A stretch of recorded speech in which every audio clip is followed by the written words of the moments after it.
रामकृष्ण हरी. अवधूत चिंतन श्री गुरुदेव दत्त. जीवनातील आर्थिक समस्या सुटण्यासाठी भगवान बालाजीचे म्हणजेच व्यंकटेश स्तोत्र याचा पाठ केला जातो.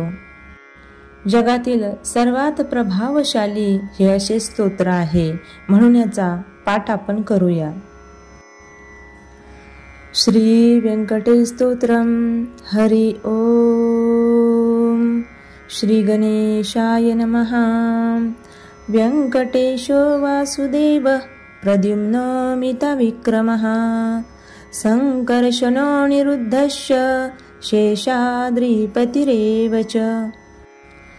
जनार्दनः पद्मनाभो वेङ्कटाचलवासिनः सृष्टिकर्ता जगन्नाथो माधवो भक्तवत्सलः गोविन्दो गोपतिः कृष्णः केशव गरुडध्वजः वराहो वामनश्चैवो नारायण अधोक्षजः श्रीधरः पुण्डरीकाक्षः सर्वदेवस्तुतो हरिः श्रीनृसिंहो महासिंह सूत्राकारः पुरातनः रमानाथो महाभरता मधुरः पुरुषोत्तमः चोलपुत्रः प्रियः शान्तो ब्रह्मदीनां वरप्रदः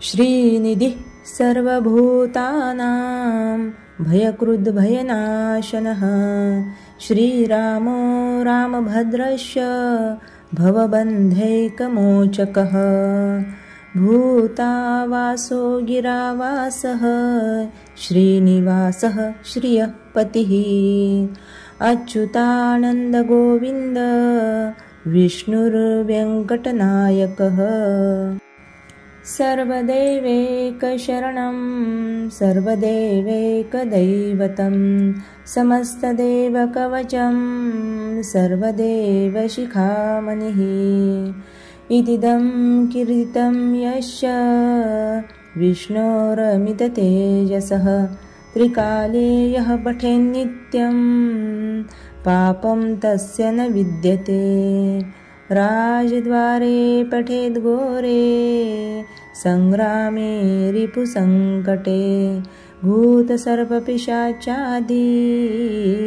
भयं नास्ति कदाचन अपुत्रो लभते पुत्रान् निर्धनो धनवान् भवेत् रोगार्तो मुच्यते रोगात् बद्धो मुच्येत बन्धनात् यद्यदिष्टतमं लोके ततः प्राप्नोत्य संशयः ऐश्वर्यं राजसन्मानं भुक्तिमुक्तिफलप्रदं विष्णुर्लोकैकसोपानं सर्वदुःखैकनाशनं सर्वैश्वर्यप्रदं नृणां सर्वमङ्गलकारकम् मायावी परमानन्द त्यक्त्वा वैकुण्ठमुत्तमं स्वामी पुष्करिणीतीरे रमया सह मोदते